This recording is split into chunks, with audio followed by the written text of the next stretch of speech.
Dans la deuxième partie de ce chapitre source de lumière colorée, nous allons faire un petit rappel sur les spectres vus en seconde et nous allons parler de quantification de l'énergie. Donc tout d'abord les spectres d'émission, donc il y en a deux types. Les spectres continus, c'est-à-dire qui contiennent toutes les radiations. Alors ce type de spectres sont obtenus en chauffant un solide ou un gaz à haute pression et en dispersant ensuite la lumière par un prisme ou un réseau. Donc ces lumières-là contiennent toutes les radiations possibles.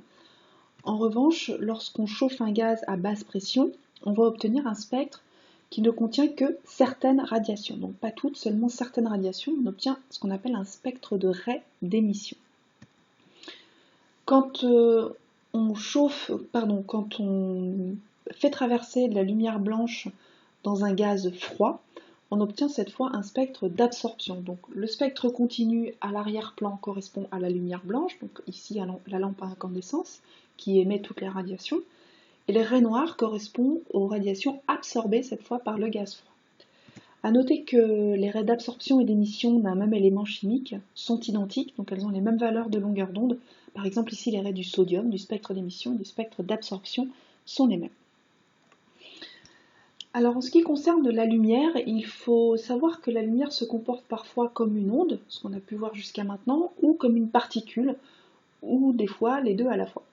Ces fameuses particules de lumière dont on va parler maintenant, ces grains de lumière, sont appelés des photons. Les photons, ce sont des particules qui n'ont pas de masse, mais qui en revanche ont une énergie. Cette énergie, elle se calcule avec cette formule-là, E égale H fois nu, E l'énergie, en joules, H la constante de Planck, et nu la fréquence du photon. Cette fréquence va être liée à la longueur d'onde et donc à la couleur de la lumière concernée. Donc l'énergie, elle peut être exprimée en joules ou encore en électronvolts. Un électronvolt est égal à 1,60 10 puissance moins 19 joules. Donc on utilise l'électronvolt sur les graphiques, etc. Ça évite de se traîner des grosses puissances de 10, mais malheureusement il faut savoir passer de l'un à l'autre parce que dans les calculs on utilisera toujours le joule. Donc nu la fréquence en Hertz et H la constante de Planck, 6,63 fois 10 puissance moins 34 joules seconde. On symbolise le photon ainsi, donc une petite vague avec une flèche dans la direction de déplacement du photon, avec au-dessus ou à côté écrit H nu pour bien faire remarquer qu'il s'agit d'un photon. On va passer à l'atome maintenant. Il faut comprendre que pour un atome ne peut pas prendre toutes les valeurs d'énergie possibles. Il a seulement certaines valeurs qui sont autorisées. C'est ce qu'on appelle des niveaux d'énergie. Donc chaque atome a ses propres niveaux d'énergie. Il ne peut pas prendre n'importe quelle valeur d'énergie. Comment est-ce qu'on modifie l'énergie d'un atome? Par exemple en l'excitant, grâce à de la chaleur, grâce à des décharges électriques ou encore grâce à des impulsions lumineuses. Si on prend un atome qui est au repos et qu'on l'excite, il se trouve dans un état d'énergie plus élevé, ce qu'on appelle un état excité. Lorsque cet atome est dans l'état excité, par exemple l'état d'énergie E2, il va chercher à revenir dans sa position de repos, dans son état d'énergie de repos, son état d'énergie la plus basse. C'est ce qu'on appelle l'état fondamental. Alors attention, ici il est noté E1, parfois il est noté E0. Il faut faire attention à la situation.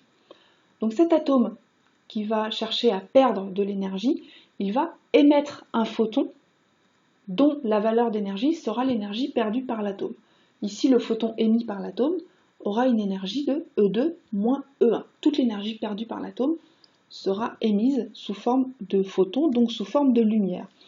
Selon la valeur d'énergie que l'atome a perdue, la fréquence du photon sera bien spécifique et donc sa couleur également.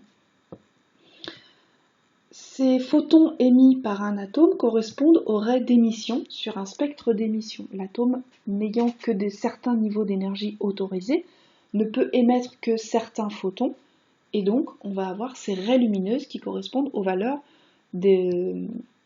d'énergie de photons que l'atome peut émettre, donc en perdant de l'énergie. Quant à l'inverse, un atome est dans son état fondamental, donc ici on voit qu'il est noté E0, et qu'on lui envoie de l'énergie sous forme d'impulsion lumineuse par exemple, il va absorber certains photons. Alors on va lui envoyer toutes les radiations possibles, toutes les fréquences possibles, mais il va en absorber seulement certaines qui correspondent aux transitions d'énergie possibles. Par exemple ici notre atome, il va passer de son état fondamental E0 à l'état excité E2 en absorbant un photon dont l'énergie est bien spécifique, est égale à l'énergie qui lui manque pour accéder à l'état d'énergie E2. Donc il va absorber en fonction de ses niveaux d'énergie autorisés certains photons bien spécifiques, et là on va se retrouver avec les raies d'absorption des spectres qui vont correspondre aux photons absorbés. L'atome ne peut absorber que certains photons, ceux qui ont l'énergie spécifique pour passer d'un niveau d'énergie à un autre. On va donc se retrouver avec certaines radiations seulement absorbées et pas toutes.